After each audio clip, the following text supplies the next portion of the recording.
Olá, amigos da Revolução Industrial Brasileira, tudo bem com vocês? Hoje é sexta-feira, 7 de maio, começando a primeira edição do Desenho e Notícias, meu comentário diário, aqui comigo Fausto Oliveira na Revolução Industrial Brasileira, todo dia abordando por um viés desenvolvimentista, neoindustrializante do Brasil, um assunto da economia brasileira ou do panorama econômico mundial, como será o caso agora. Eu vi com certa...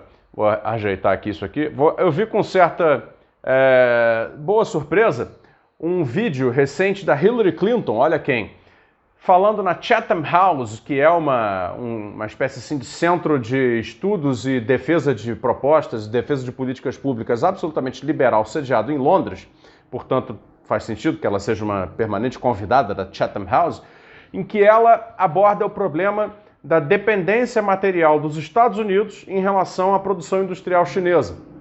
E fala o seguinte, olha só, não dá mais para a gente ficar, eles lá, os Estados Unidos, na mão dos chineses. Veja o que aconteceu com os equipamentos de proteção individual para os nossos médicos, intensivistas, enfermeiros e também fisioterapeutas, etc, etc.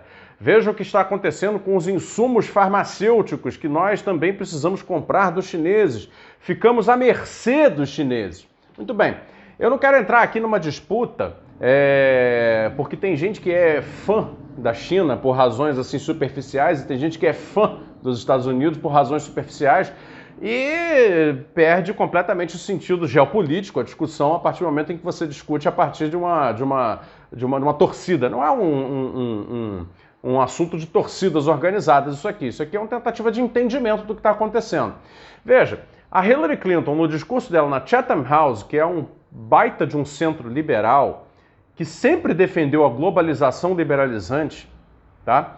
Ela falar isso lá dentro e dizer o seguinte, olha, nós precisamos reconstruir as nossas cadeias de suprimentos, ou seja, reconstruir as nossas cadeias produtivas, trazer de volta as empresas industriais americanas que foram para a China, para ter lá dentro do território americano a disponibilidade material de produtos necessários para rodar não só a economia, como atender necessidades vitais no momento em que acontece como está acontecendo agora no mundo. E ela diz o seguinte, se isso precisar de uma produção industrial subsidiada, palavras dela, vou deixar o link aí para vocês verem, né? Se isso precisar de subsídios industriais a uma produção local, então que seja. Se isso precisar de arranjos tributários diferentes, então que seja, tá?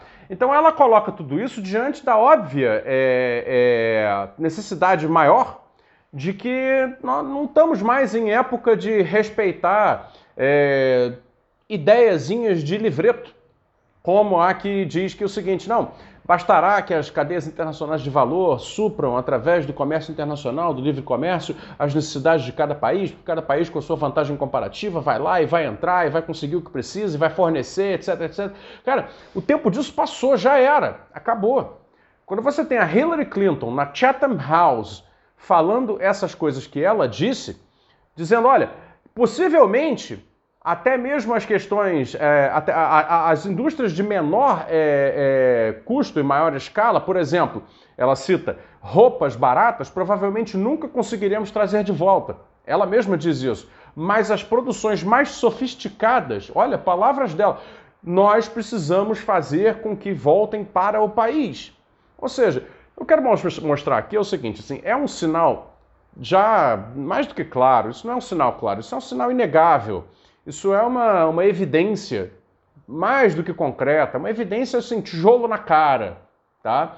De que o mundo está reconstruindo localmente cadeias produtivas e que, portanto, é que ninguém ainda falou isso. Eu fico aqui gritando todo dia, mas ninguém ainda disse essa frase, nenhuma pessoa realmente importante disse essa frase. Mas a verdade é o seguinte, o mundo acordou para o fato de que soberania nacional e soberania industrial são a mesma coisa.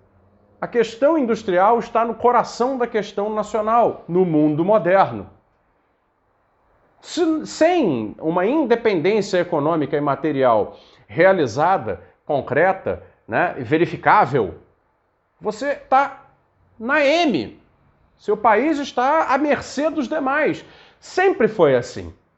A verdade é que sempre foi assim. Porém, os 40 anos, os 40 e poucos anos aí de neoliberalismo do Ronald Reagan, da Margaret Thatcher e tudo mais, essa onda que varreu o mundo aí no tempo de vida dos mais jovens, aí eu me incluo, né? Tenho 44, é uma ideologia que tentou colocar uma realidade que nunca existiu. Que nunca existiu. E agora, quem entrou nessa, e infelizmente o Brasil entrou nessa, né? Tá se dando muito mal. E os próprios Estados Unidos entraram nessa porque acabaram deixando as suas grandes indústrias irem para a China e outros países asiáticos também para produzir mais barato. Bom, o resultado agora é o quê? Dependência. A dor da dependência dói muito em quem já foi independente. E aí eles agora estão trazendo tudo de volta, mesmo que às custas de subsídios, mesmo que às custas de arranjos tributários, mesmo que às custas de ação pública definida, ação pública forte e enfática para reconstruir o que eles chamam lá de supply chain, ou seja, as cadeias de suprimento locais, as cadeias produtivas locais, tá? Bom, e aí? O Brasil, que é o nosso assunto aqui. Bom, o Brasil está aí, completamente à mercê, desindustrializado, né? Não consegue, né, reconstruir cadeias locais, porque no fundo falta projeto para isso, correto?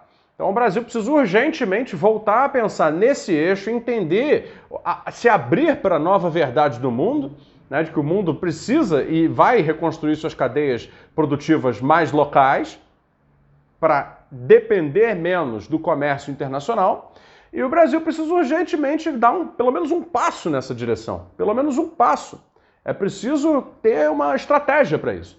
E essa estratégia passa naturalmente por primeiro, uma mudança de marco, né, conceitual da política econômica. Essa política econômica conservadora que nós temos, ela é conducente à dependência. Ela produz mais dependência. Ela está baseada nas vantagens comparativas. Ela basicamente ainda está no discurso de dizer que não, vai ficar tudo bem porque a gente tem a nossa soja, o mundo precisa da nossa soja. Banana, gente, pelo amor de Deus. Só a produção chinesa de soja, que se é o nosso principal comprador, é de, sei lá, dado que eu vi recentemente, acho que era 800 milhões de toneladas por ano.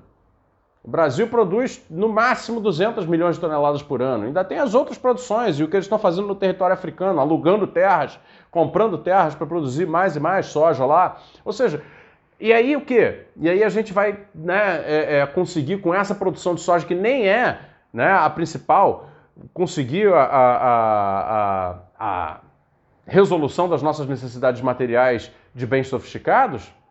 Só para corrigir, agora me lembrei, o dado não é relativo à produção de soja, o dado é relativo à produção de grãos. A produção brasileira de grãos, né, é grande, mas ela não é maior do que a produção de grãos em geral de outros lugares do mundo, que é maior do que a do Brasil. Então, assim, o Brasil pode ser o campeão mundial da soja, mas em grãos, né, na totalidade dos grãos, ele não é.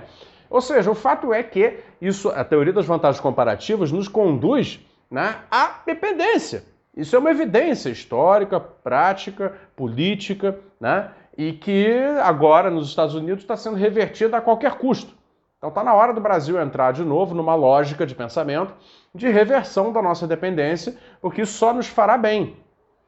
E o fato de a desindustrialização brasileira ser ainda relativa, ou seja, ainda termos pontos e focos específicos onde possamos reconstruir coisas, é uma vantagem ainda.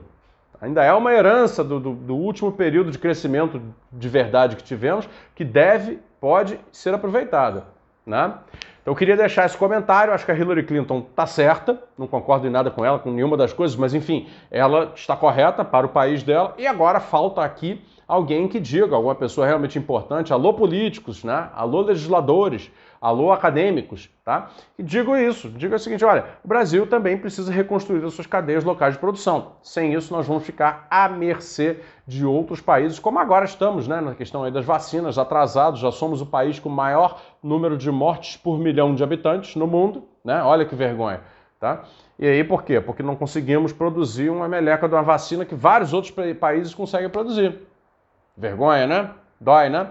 Então é isso. Só reconstruindo as indústrias locais é que nós conseguiremos corrigir esse problema. A estrutura produtiva importa e importa muito.